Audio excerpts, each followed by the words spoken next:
Hola a todos, hoy es lunes 13 de julio de 2026 y está con nosotros nuestro querido amigo, nuestro hermano, Anthony Aguilar. Bienvenido de nuevo, Tony. Gracias. Gracias por invitarme. Tony, como ya esperabas, la guerra vuelve al Golfo Pérsico. Hoy, Donald Trump ha dicho que ha informado oficialmente al Congreso de Estados Unidos de que va a retomar la guerra en el Golfo Pérsico. Mañana por la noche, a las 8 hora local, volverá a imponer el bloqueo a los iraníes. Dijo que va a cobrar un 20%, pero solo a los iraníes. Bueno, en realidad no dijo exactamente a los iraníes. Dijo que el bloqueo es contra los iraníes, no contra los demás, pero que todos deberían pagar ese 20% a Donald Trump y a su nuevo tipo de mecanismo que quiere introducir en la región. Y eso fue lo que dijo Donald Trump hoy.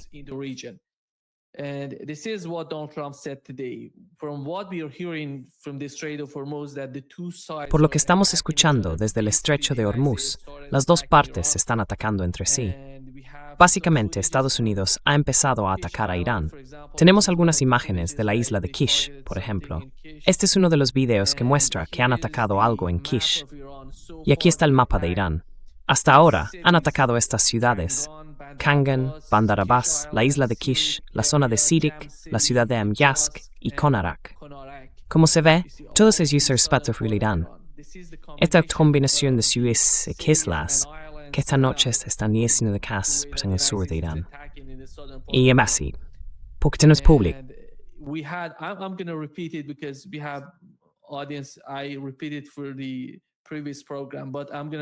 Lo repetí en el programa anterior, pero voy a repetirlo también para ti, Tony, porque quiero comparar lo que está pasando esta noche con lo que ocurrió anoche. Anoche estuvieron atacando con sistemas HIMARS.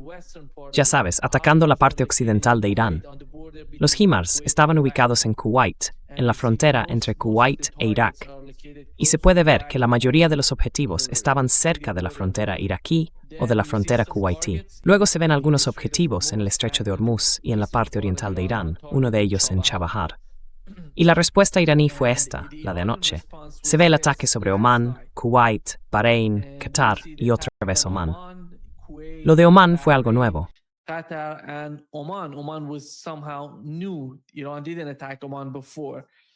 Irán no había atacado a Omán antes. Y aquí tenemos las nuevas imágenes que acaban de salir hace unos momentos, publicadas por los iraníes.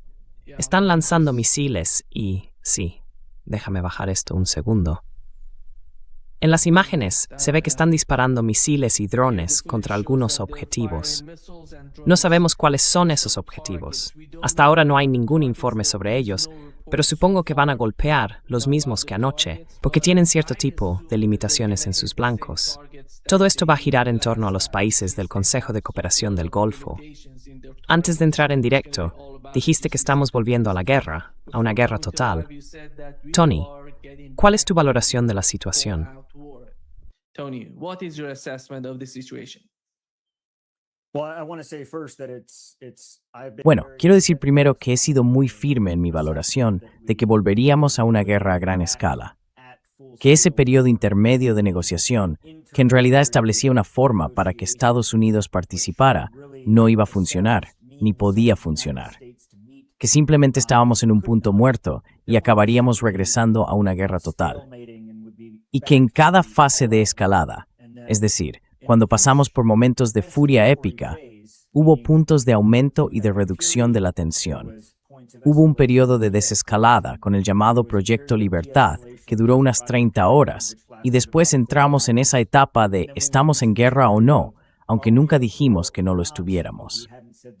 Y luego entra en juego el memorando de entendimiento. Ese memorando, en realidad, nunca llegó a tener recorrido. Ni siquiera pasamos del primer artículo antes de volver a los intercambios de fuego.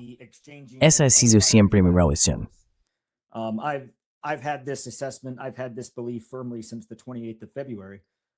Desde el 28 de febrero, tengo muy claro que la única forma de que Estados Unidos encuentre una salida o logre salir del conflicto que inició es o bien a través de una guerra total, con la rendición militar completa de Irán, algo que muy probablemente no ocurra, o bien que Estados Unidos se siente a negociar en unos términos que tanto Irán como Estados Unidos estén dispuestos a aceptar, cumplir y hacer respetar.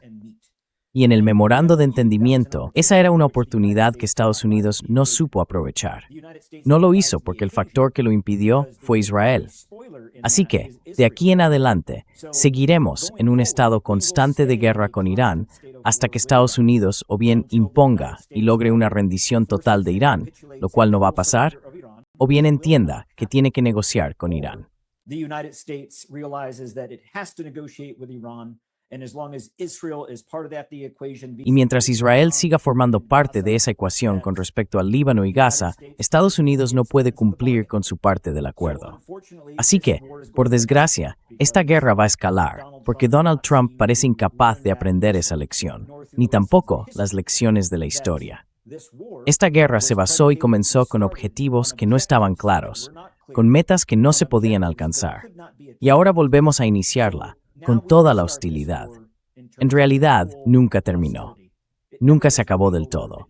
Solo hubo un periodo de desescalada que Estados Unidos aprovechó, usando la negociación y la diplomacia como una máscara, simplemente para rearmarse y restablecer sus fuerzas militares en toda la región. Eso lo hemos visto.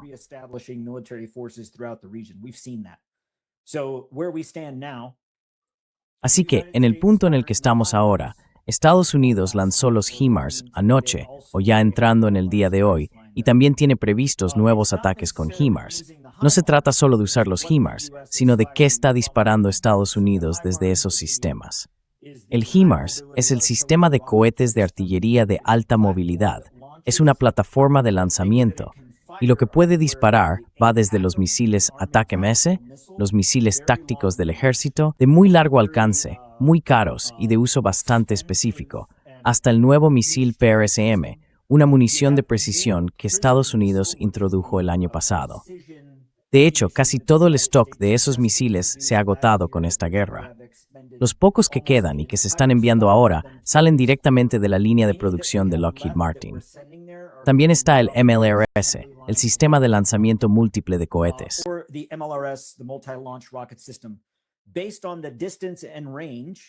Por la distancia y el alcance, Estados Unidos está usando o bien el PRSM o el ATACMS.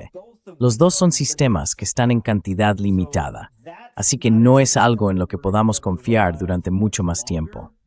Y la razón por la que los estamos utilizando es porque se consideran sistemas sacrificables. Son sistemas tácticos sacrificables, lo que significa que podemos instalarlos, dispararlos de forma remota, y si son alcanzados por fuego de contrabatería, la pérdida no es tan grande, más allá del propio equipo.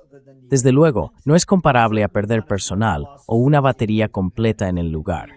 Ahora bien, se pueden tripular y configurar con varias baterías, pero no es así como se están desplegando en las zonas desde donde se han lanzado. Por eso, solo son realmente eficaces en esa primera ronda de disparo, que en este caso ni siquiera se ha producido.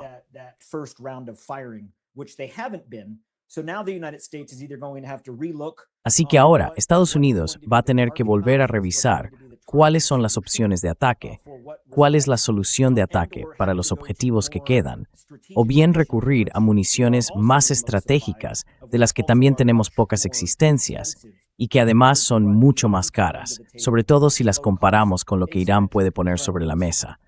Drones asimétricos de bajo coste, cohetes y misiles más baratos, y hasta sistemas de alta precisión para ataques contra objetivos de gran valor. Lo que no entiendo es por qué Estados Unidos sigue atacando en lo que yo ya llamo el corredor de Hormuz, que empieza al sur del estrecho, en el Golfo de Omán, atraviesa el estrecho y llega hacia el norte, a la parte sur del Golfo Pérsico. Todo ese corredor.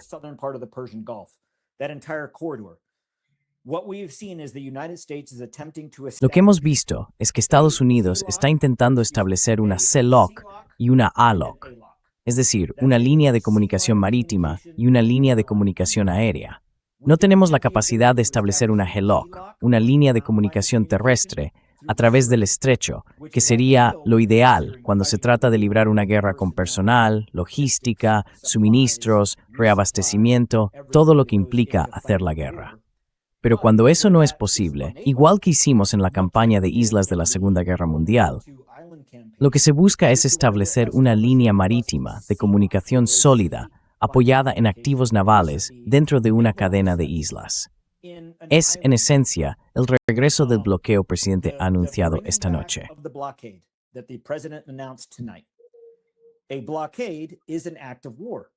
Un bloqueo es un acto de guerra, no es una opinión. No es que a veces lo sea y a veces no. No se trata de decidir quién tiene razón o quién está equivocado, sino que de forma objetiva y factual, un bloqueo naval, es un acto de guerra. Así que no hay duda, según la propia declaración del presidente, estamos de nuevo en una guerra a gran escala. Ahora bien, igual que todos nos preguntábamos durante la operación Furia Épica, y en esos más de 130 días que nos han traído hasta aquí, ¿cuál es el objetivo?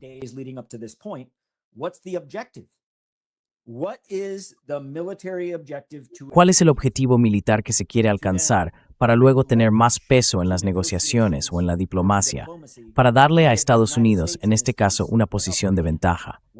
Pues bien, sabemos que es el Estrecho de Hormuz. Más allá de cualquier otra cosa que haya sobre la mesa, la espina clavada para Estados Unidos, si quiere ganar influencia o una posición de ventaja en las negociaciones con Irán, es el Estrecho de Hormuz. Así que, en esta nueva fase de escalada y hostilidad, en esta siguiente etapa de la misma guerra, Estados Unidos va a intentar tomar el control del Estrecho de Hormuz. Y quiero dejar eso claro, porque a veces hay quienes dicen, no, Estados Unidos nunca intentaría algo así.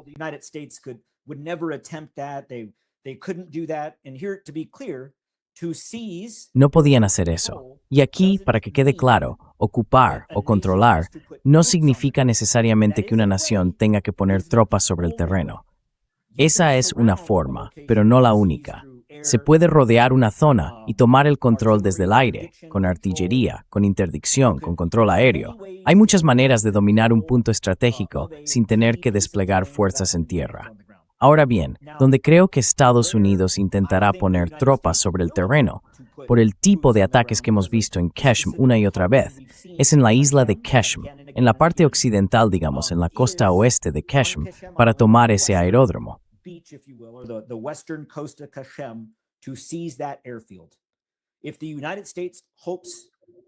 Si Estados Unidos espera tomar el control temporal para establecer un bloqueo tipo A y un bloqueo tipo G sostenible a través del estrecho, necesita tener poder aéreo local, no poder aéreo estratégico, sino local.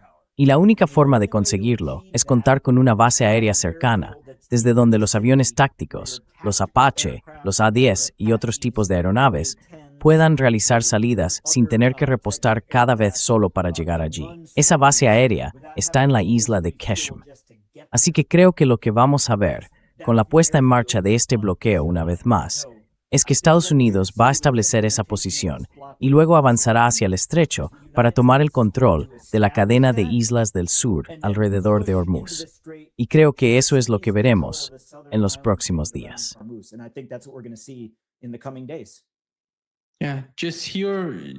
Sí, justo ahora parece que Irán está atacando Bahrein. Los primeros objetivos, ya sabes, están siendo alcanzados por misiles iraníes en Bahrein. Y Tony, déjame poner el video de hoy. Donald Trump hablando sobre el memorando de entendimiento. Esto fue lo que dijo sobre ese memorando.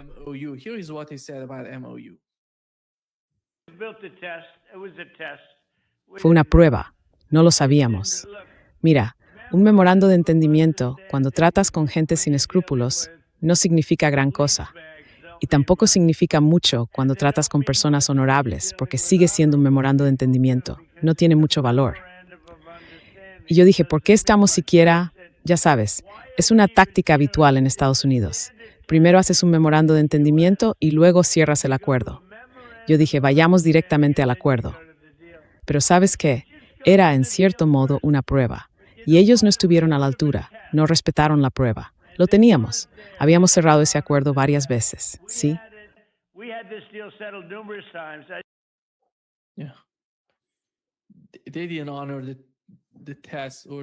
No respetaron la prueba ni el memorando de entendimiento. ¿Y de qué parte está hablando? ¿Qué parte del memorando no han cumplido hasta ahora? Estoy hablando de los iraníes. So far, I'm talking about the Iranians. Well, Iran respected every aspect. Bueno, Irán respetó todos los aspectos del memorando de entendimiento tal y como se presentó, se firmó y se acordó. Y si repasamos brevemente la historia de cómo se buscó ese memorando, también quiero responder a lo que dijo Donald Trump. Eso de por qué tener un entendimiento antes de un acuerdo. Simplemente haz el acuerdo. Pues bien, en toda implementación estratégica de un tratado en la que Estados Unidos y otros países hayan participado con otra nación, siempre ha habido conversaciones previas, armisticios o altos el fuego antes del tratado definitivo. Pasó en la Primera Guerra Mundial, en la Segunda, en la retirada de Estados Unidos de Vietnam, en la retirada de sus fuerzas de Corea y en el armisticio que se estableció entre Corea del Norte y Corea del Sur.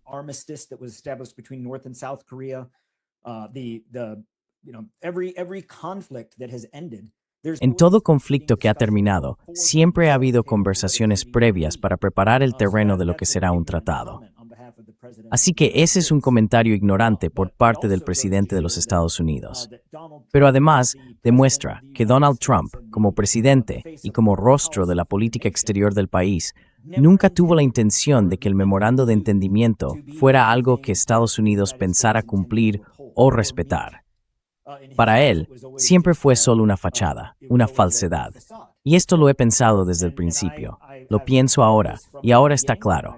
Fue Estados Unidos quien presentó ese memorando. No lo olvidemos, fue Estados Unidos.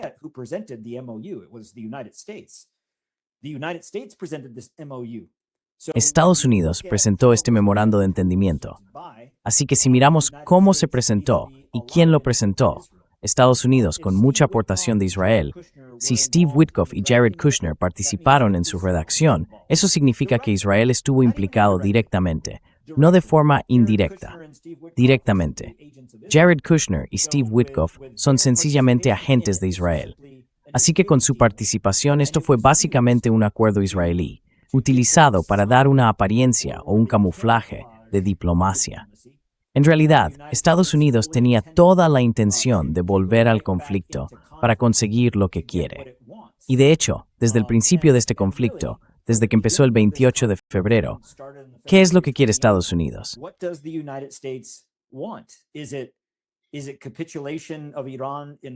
¿Es una rendición total de Irán? Bueno, eso no va a pasar.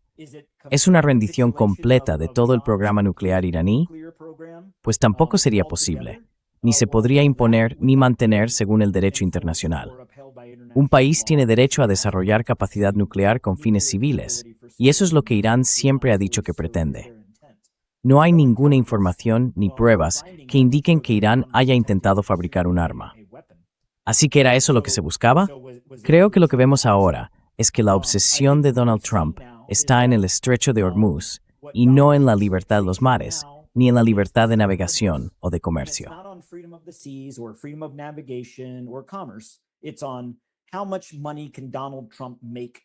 Se trata de cuánto dinero puede ganar Donald Trump allí, hasta el punto de que ahora, según él, está bien imponer aranceles y costes a cualquier barco que use el estrecho de Hormuz.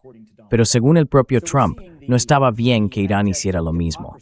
Así que estamos viendo una hipocresía absoluta, totalmente a la vista.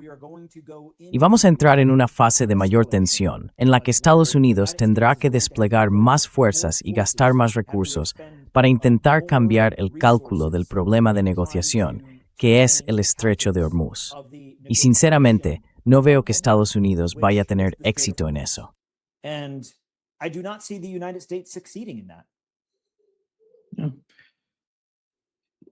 Tony, Sí, Tony, la única diferencia que veo esta vez, después del memorando de entendimiento con Estados Unidos manipulando ese acuerdo y ahora volviendo con el bloqueo y con la guerra, la única diferencia es que Israel no forma parte de la guerra. Israel fue apartado del conflicto y nadie está atacando a Israel. Como decíamos, Estados Unidos está atacando a Irán. Irán está atacando las bases estadounidenses en la región y todos esos países del Golfo están recibiendo golpes.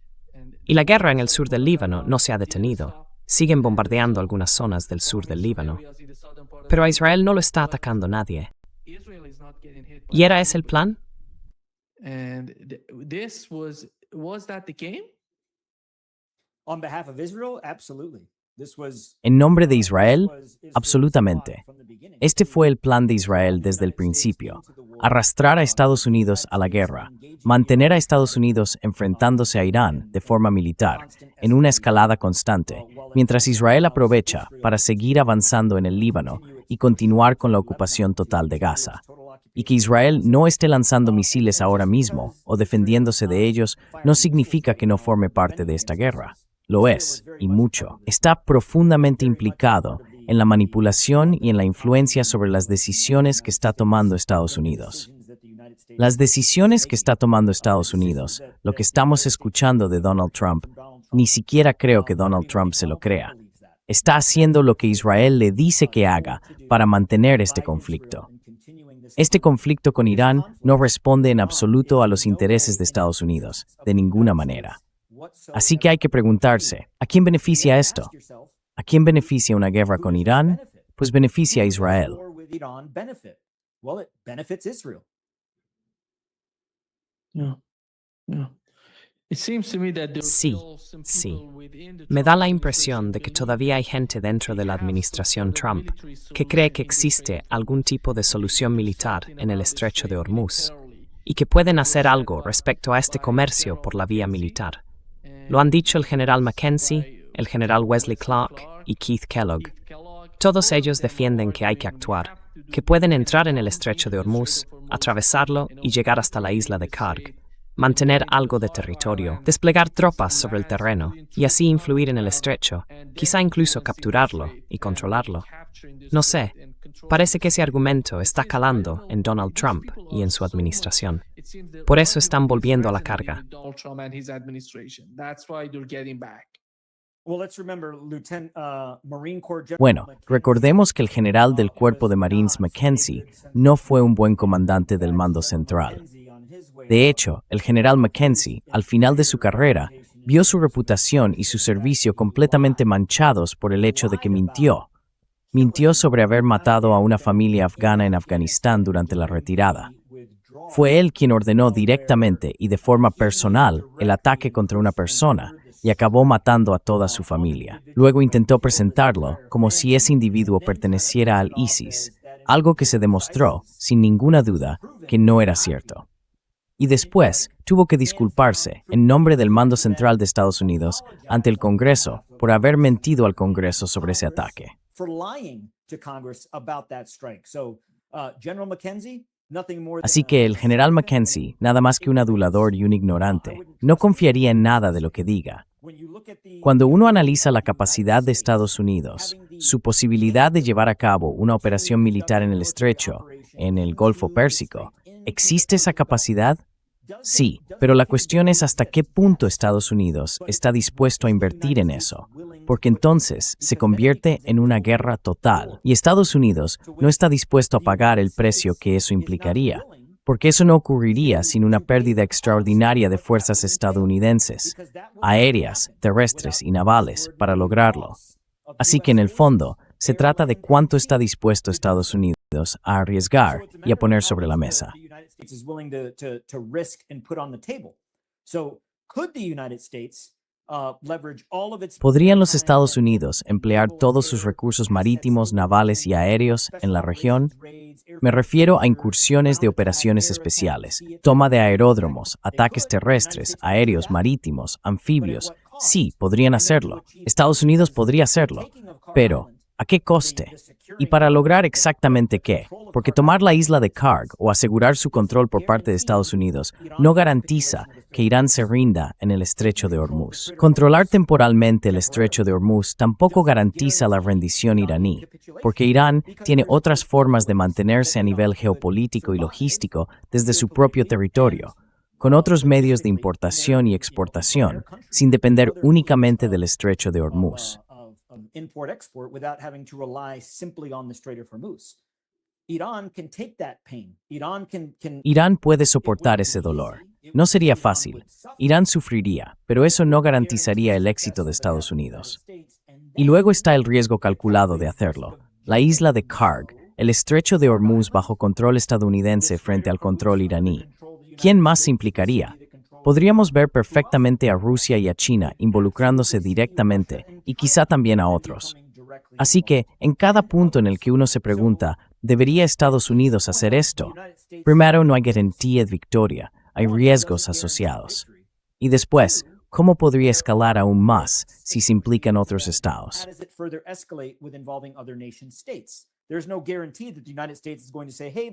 No hay ninguna garantía de que Estados Unidos vaya a decir, resto del mundo, vamos a hacer esto, vosotros quedaos al margen, no os metáis. Eso es muy poco probable. Así que todos esos generales, especialmente McKenzie y otros que están analizando la situación, que siempre han tenido una postura belicista, están intentando convencer o aconsejar al presidente para que tome el camino de la guerra con el objetivo de lograr una victoria. Pero son los mismos generales que nos llevaron al fracaso en Irak, que nos llevaron al fracaso en Afganistán, que nos metieron en Siria, donde aún no tenemos un objetivo político claramente definido. Así que nadie debería escucharles. Son un fracaso.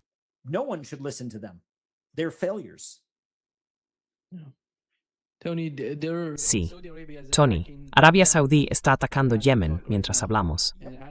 Como sabes, hoy Arabia Saudí intentó obligar a un avión civil iraní a aterrizar en Yemen, en el aeropuerto internacional de Saná.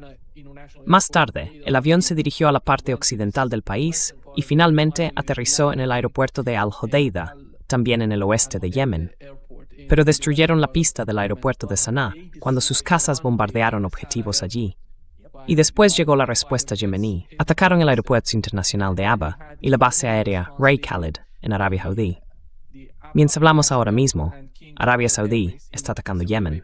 As we talk right now, Saudi Arabia is attacking Yemen, and there are some airstrikes in Yemen. Y hay algunos bombardeos en Yemen en respuesta a la represalia desde Yemen. Es así como están las cosas. ¿Y cómo ves ese frente?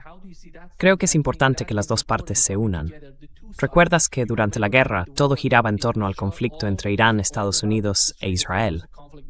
Pero ahora, si juntamos esos dos conflictos y ocurre algo con las instalaciones petroleras de Arabia Saudí, con su oleoducto o con el Mar Rojo, eso aumentaría los desafíos del mercado del petróleo junto con este comercio.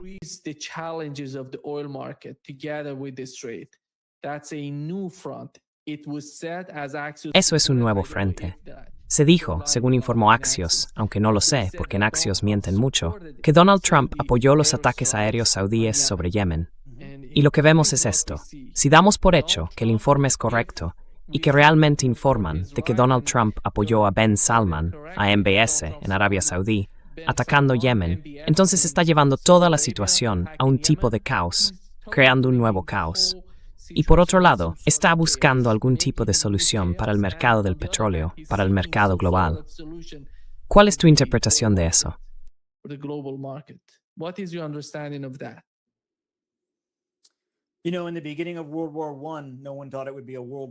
Sabes, al principio de la Primera Guerra Mundial, nadie pensaba que sería una guerra mundial. Y luego, unos años después, cuando luchamos en otra guerra mundial, nadie la llamó así, ni pensó que lo fuera, hasta que se hizo evidente, tan claramente evidente. Estamos cruzando el umbral hacia una tercera guerra mundial, si quieres llamarla así. Yo creo que llevamos décadas en una guerra mundial congelada.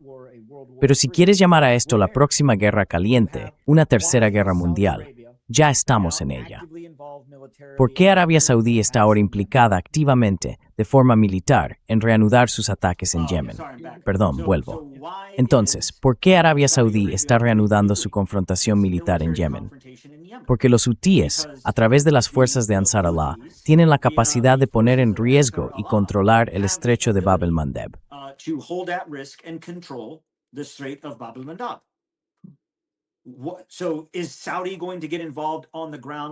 Entonces, ¿Arabia Saudí va a intervenir sobre el terreno con sus propias fuerzas?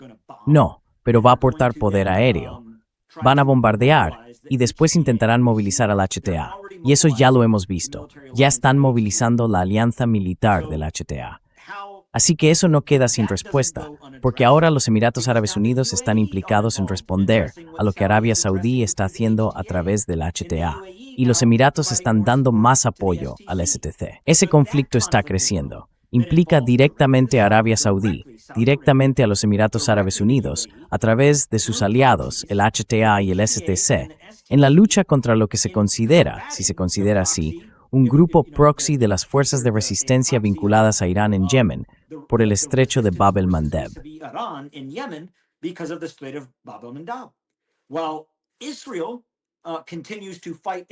Mientras Israel sigue combatiendo en el Líbano contra el grupo proxy iraní Hezbollah, Estados Unidos no consigue avanzar en una negociación con Irán precisamente por la situación de Israel en el Líbano. ¿Quién está en medio de todo esto? Los dos beligerantes, Irán y Estados Unidos. Y ahora vemos cómo otros países están siendo arrastrados directamente al conflicto. Y Donald Trump no tiene la capacidad, ni la habilidad diplomática, ni la claridad mental necesarias para moverse en este campo de minas tan delicado, donde cualquier paso en falso puede hacer estallar una guerra más amplia, con la participación directa de Rusia, China, Pakistán, India u otros países que ahora se están implicando más. Quiero decir, Arabia Saudí, los Emiratos Árabes Unidos y Yemen ya están directamente involucrados en esto.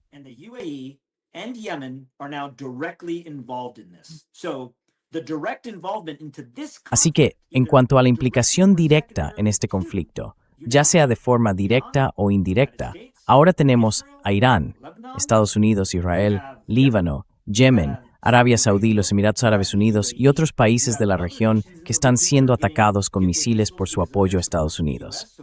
Así que van a tener que decidir de una forma u otra. O se alinean con Estados Unidos y se implican por completo, o no lo hacen. Se puede ver claramente cómo se están formando ejes y alianzas a gran velocidad. Y hay gente que piensa, bueno, esto lleva ya mucho tiempo. No. ¿Llevamos qué? Unos 138, 139 días.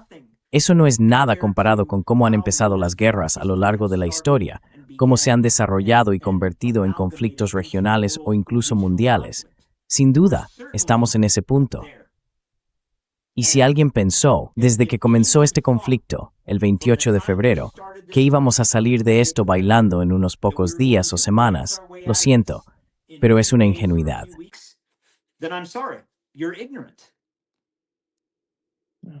Do you see any sort of ground operation happening? ¿Ves que puede haber algún tipo de operación terrestre, Tony? ¿Me oyes? ¿Me oyes, Tony? Sí, parece que va a volver. Estoy siguiendo las noticias para ver qué está pasando con los ataques saudíes en Yemen y los ataques iraníes contra los países del Consejo de Cooperación del Golfo. Tony, ¿crees que podría haber algún tipo de operación terrestre ahora que Estados Unidos está volviendo a involucrarse en la guerra? Ground operation happening as the United States is getting back to the war? Operaciones terrestres ocurriendo en las proximidades del estrecho de Hormuz. Sí. Sí, creo absolutamente que en esta nueva fase del bloqueo, Estados Unidos está reforzando sus fuerzas o enviando más tropas a la región. También estamos reforzando los elementos que ya existen en Irak, lo que solo puede significar abrir un segundo frente a lo largo de la frontera occidental de Irán y la oriental de Irak, en la línea kurda. Ya estamos viendo que eso está ocurriendo y va a aumentar. Con la reimplantación, por así decirlo, del bloqueo, ahora tenemos más fuerzas navales implicadas en ese grupo de tarea naval y en ese bloqueo. Los componentes que hemos añadido a ese grupo naval, que ahora retomará el bloqueo, no son necesariamente fuerzas de bloqueo. Son fuerzas de asalto. El USS Boxer es un grupo de asalto anfibio. El USS Tripoli, que ya lleva un tiempo por allí, también es un grupo de asalto.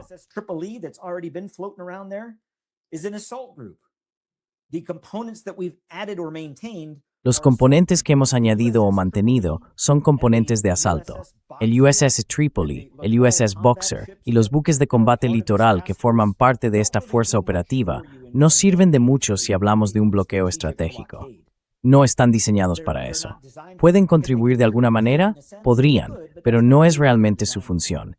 Es como si te preguntas si tu mariscal de campo podría patear el balón si el pateador se lesionara. Supongo que sí, pero no es su especialidad.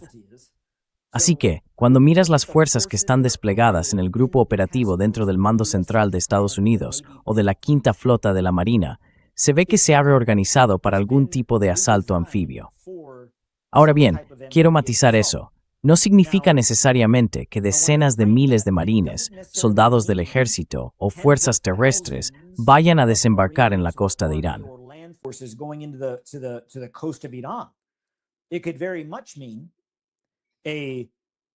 Podría significar perfectamente un cerco estratégico mediante ataques aéreos y de misiles, o digamos fuego de artillería desde lejos, para aislar por completo la isla de Qashm.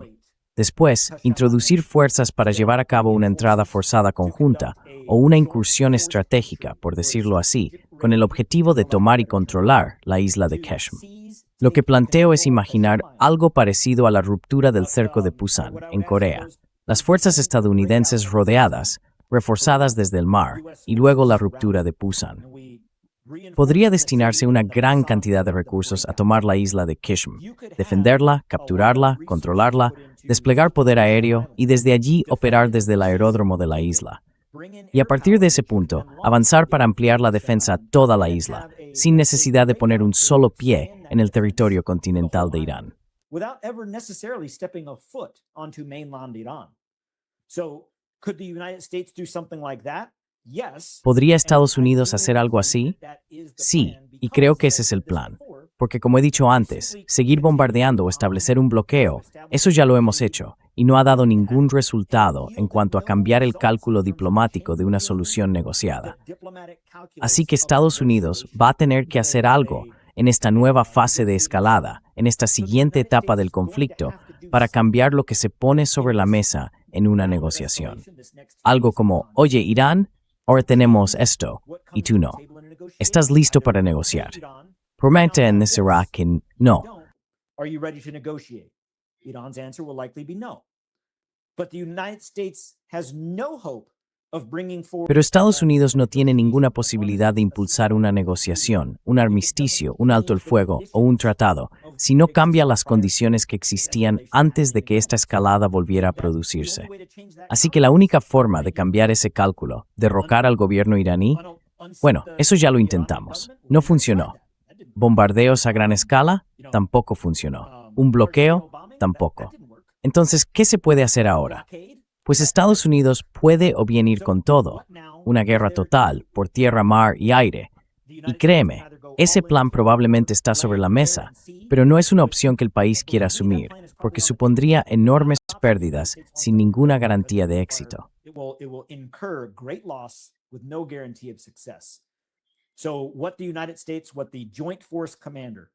Así que lo que Estados Unidos, lo que el comandante de la Fuerza Conjunta, el almirante Brad Cooper, han presentado en los planes que pasan por el jefe del Estado Mayor hasta el presidente, probablemente incluye una serie de opciones que empiezan con algo así como vamos a iniciar un asalto anfibio para recuperar el control, para tomar el control del estrecho de Hormuz por tierra o por mar y aire.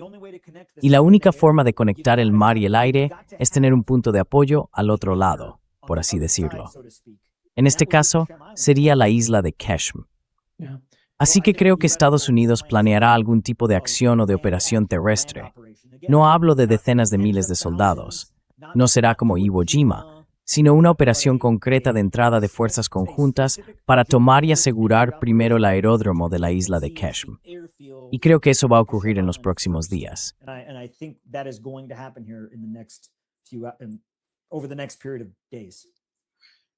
Tony, last night they used HIMARS to attack Iran. Tony, anoche usaron sistemas HIMARS para atacar Irán, lanzados desde Bahrein y desde Kuwait. Y parece que el ataque iraní contra Kuwait fue tan efectivo que prácticamente destruyeron la base desde la que operaban, una de las más antiguas de la ONU, situada en la frontera entre Kuwait e Irán. Desde esa base estaban utilizando los HIMARS para atacar objetivos en la parte occidental de Irán. Esta noche no hay informes de que se hayan usado HIMARS desde Kuwait, pero he visto un reporte que dice que desde Bahrein sí se lanzaron algunos ataques con HIMARS, ningún ataque desde Kuwait. Ayer, Irán informó que, cuando alcanzaron el objetivo en Kuwait, esa posición de los HIMARS impactaron a tropas estadounidenses y que murieron algunos soldados norteamericanos. Más tarde el CENTCOM lo desmintió, diciendo que no hubo bajas, que nadie resultó muerto ni herido. ¿Qué sabes tú sobre eso? What is your understanding of that?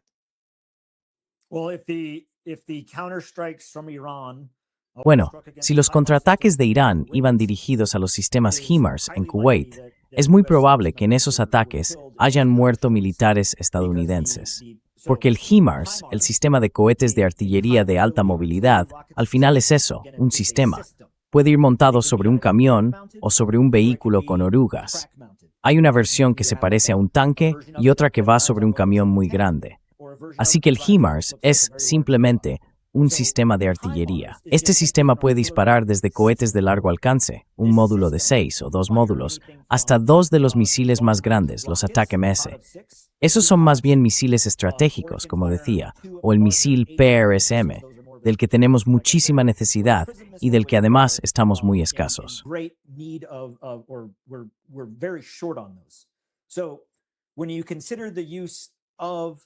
Así que, cuando pensamos en el uso de los misiles HIMARS, ahí es donde lo que se está utilizando nos cuenta más de la historia. Si yo estoy en primera línea, en guerra con alguien, y me lanzan piedras que me alcanzan, puedo deducir que están cerca, porque si me dan con piedras, es que están dentro de un cierto alcance. Si empiezo a recibir impactos de artillería, sé que están más lejos, pero solo pueden estar tan lejos como el alcance de ese sistema, ¿verdad? Entonces, usar el sistema MARS le da a Irán un indicador muy claro de hasta qué distancia puede emplearse. Y si se usa un tipo concreto de misil hipersónico, bueno, ese se puede lanzar desde aquí hasta allí.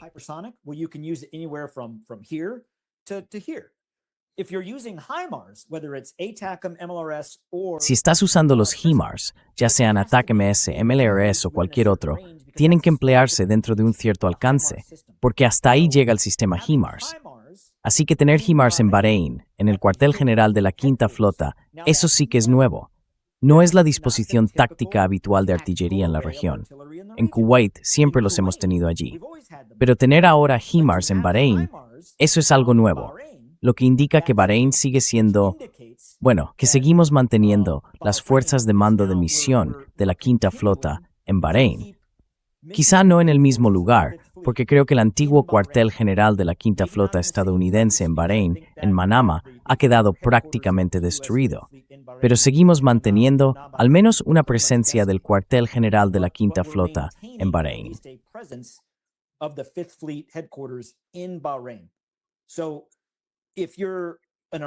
Así que, si eres un estratega iraní, miras todo eso y te preguntas, ¿por qué? ¿Por qué Estados Unidos mantiene una base de mando en Bahrein? ¿Por qué? Porque necesitas tener la capacidad de dirigir las fuerzas navales si vas a lanzar una operación en el Golfo Pérsico. ¿Por qué otra razón mantendrías el mando en Bahrein? Así que si eres Irán y empiezas a encajar las piezas, sistemas de cohetes tácticos que ahora se están desplegando en Bahrein, cuando antes no estaban, Estados Unidos manteniendo su posición de mando allí, a pesar de que la hemos atacado constantemente. ¿Por qué? Estados Unidos está asumiendo riesgos para poder tener mando operativo y capacidad de fuego táctico y estratégico en la región, dentro del alcance necesario para hacer ¿qué exactamente?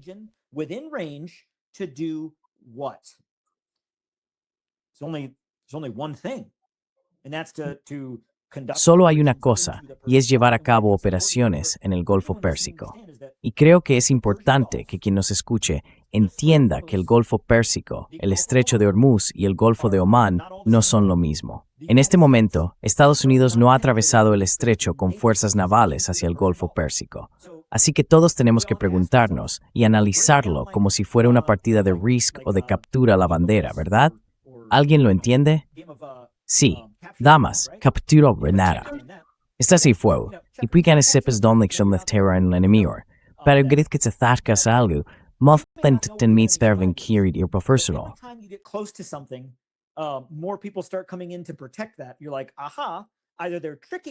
Es como decir, ajá, o me están engañando, o aquí hay algo. Hemos ido y venido tantas veces, con tantos ataques de un lado y del otro, que ya sabemos cuándo estamos engañando y a quién estamos engañando. Y entonces dices, ajá, sí, aquí hay algo. pensar que Estados Unidos va a montar un asalto anfibio o enviar una fuerza naval al Golfo Pérsico y que no va a haber ninguna respuesta, eso sería ingenuo. Habrá respuesta. Y creo que Irán es probablemente mucho más consciente de lo que Estados Unidos intenta hacer de lo que a Estados Unidos le gusta pensar. Pero se está volviendo muy evidente, sobre todo por dónde estamos colocando nuestra artillería. El HIMARS es un sistema de artillería. Forma parte de la familia de la artillería.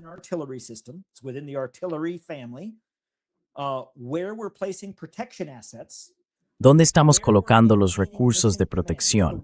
¿Dónde mantenemos el mando de la misión? Son las funciones de combate.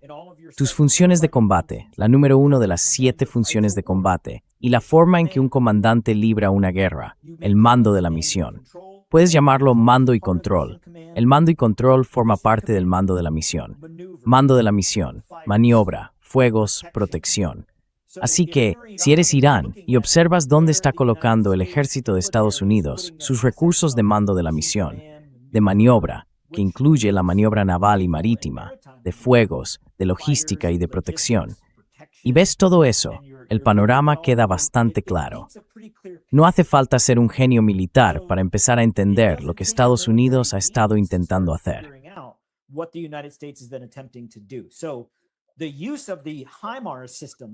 Así que el uso del sistema HIMARS en Bahrein es un indicador. Si solo fuera en Kuwait, podría considerarse algo rutinario, porque siempre hemos tenido allí activos de protección. Ahora bien, los sistemas Patriot y THAAD, aunque lanzan cohetes, no son artillería.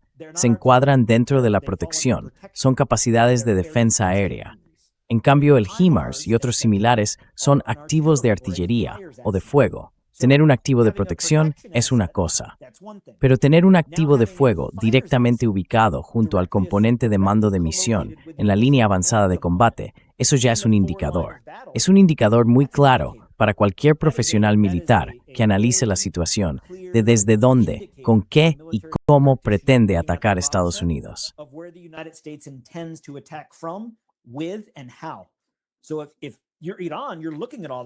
Así que, si eres Irán, miras todo eso, lo sumas y piensas, vale, nos han golpeado aquí, hemos respondido allí, ahora ellos tienen esto aquí, atacamos aquí y ellos siguen manteniendo su posición allí. ¿Por qué no se han ido de ahí? Hay una razón por la que siguen allí. Solo puede ser por esto. Ya veo lo que están haciendo. Así que los disparos de Irán no tienen tanto que ver con la destrucción, aunque desde luego hay destrucción, sino más bien con un reconocimiento estratégico mediante el fuego. Golpear ciertos lugares para ver cuál es la respuesta de Estados Unidos o cuál no es, porque eso también dibuja un panorama muy claro. Y cuando no tienes una fuerza aérea estratégica, ni una marina de aguas profundas, que Irán no tiene, quiero decir, todas sus fuerzas marítimas están en el Golfo, eso marca una gran diferencia.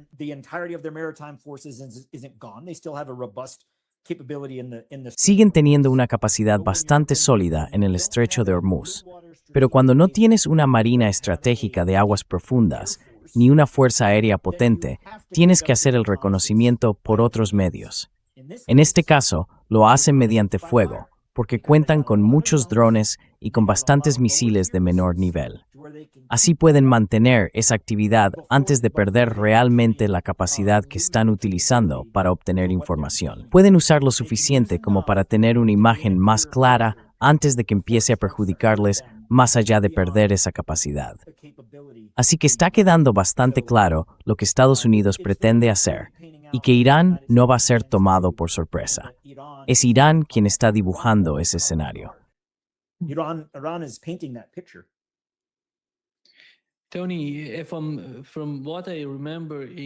Tony, por lo que ves Ucrania, estos F-16, F-18 y F-35 son TAFs de llevar ojivas nucleares, si no me equivoco.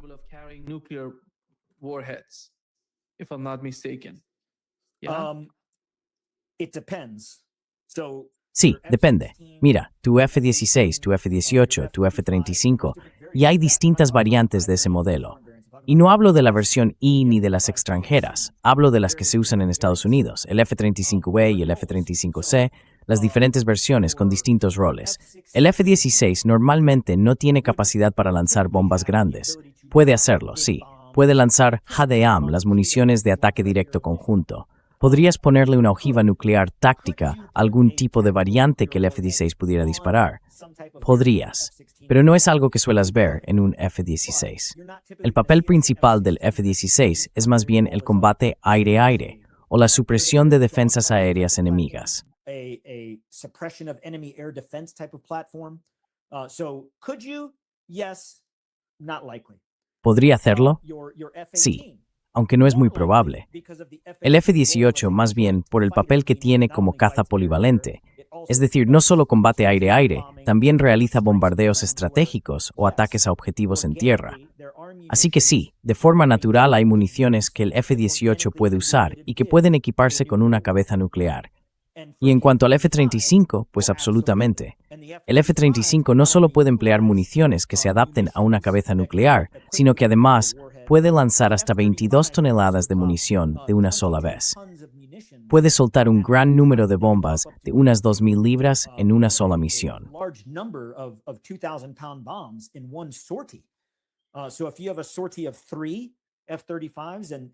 Así que, si tienes una misión con 3 F-35 equipados con capacidad nuclear de bajo rendimiento, ya podrías lanzar un ataque nuclear considerable solo con esas plataformas.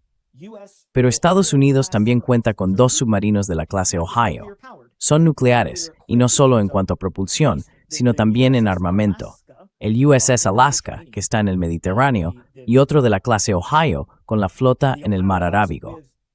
Ambos forman parte de la tríada nuclear, o la base marítima del triángulo nuclear estadounidense: aire, tierra y mar. Están equipados y listos en todo momento. Tu submarino de ataque nuclear, con sus misiles Trident D2, no puedes decir, creo que estamos en guerra nuclear.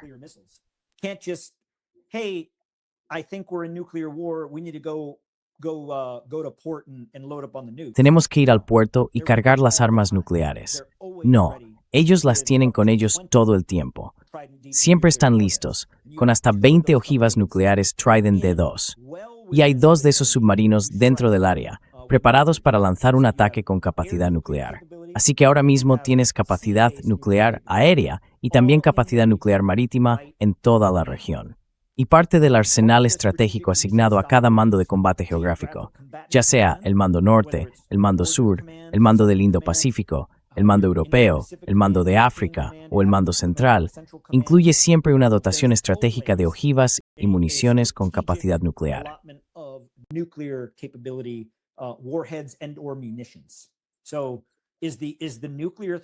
Entonces, ¿la amenaza nuclear está claramente sobre la mesa? Sí, absolutamente. Y eso es algo que he temido desde el principio. Si Estados Unidos sigue por este camino, empieza a parecerse al mismo relato de la campaña del Pacífico contra Japón, cuando tomamos las islas y luego Okinawa. Y se decidió que, bueno, si intentábamos acabar con esto tomando el Japón continental, tomando Tokio, perderíamos demasiada gente. Así que tendríamos que recurrir a esa opción, la opción nuclear. Y quiero recordar a todos que solo hay una nación en la historia del mundo que la ha usado, no una, sino 2 veces.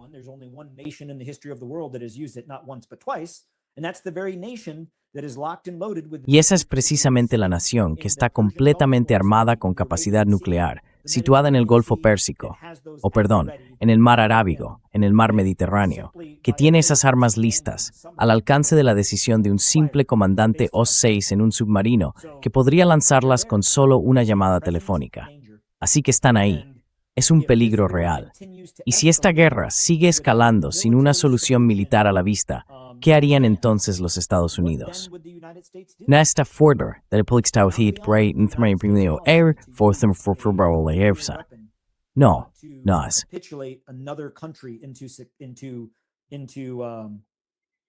Surrendering. No, no. Thank you, Tony. Gracias, Tony. La Embajada de Estados Unidos en Abu Dhabi está evacuando a los funcionarios estadounidenses de Emiratos Árabes Unidos. No sé cuál es el plan para el país. Hasta ahora no ha habido ataques iraníes contra los Emiratos, pero están evacuando a los funcionarios de la Embajada y del Consulado en Dubái y en Abu Dhabi.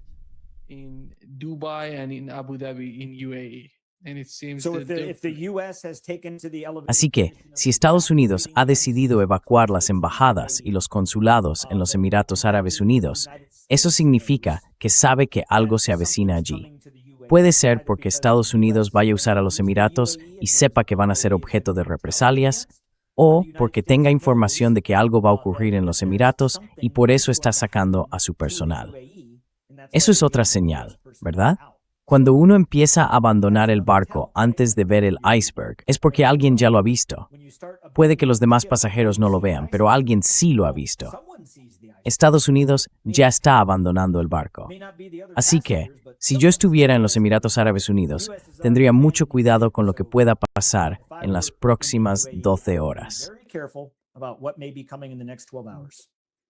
yeah. Sí, muchísimas gracias por estar con nosotros siempre. Un placer como siempre. Gracias, Nima. Lo aprecio mucho. Nos vemos pronto. Gracias. Gracias. Thank you. Thank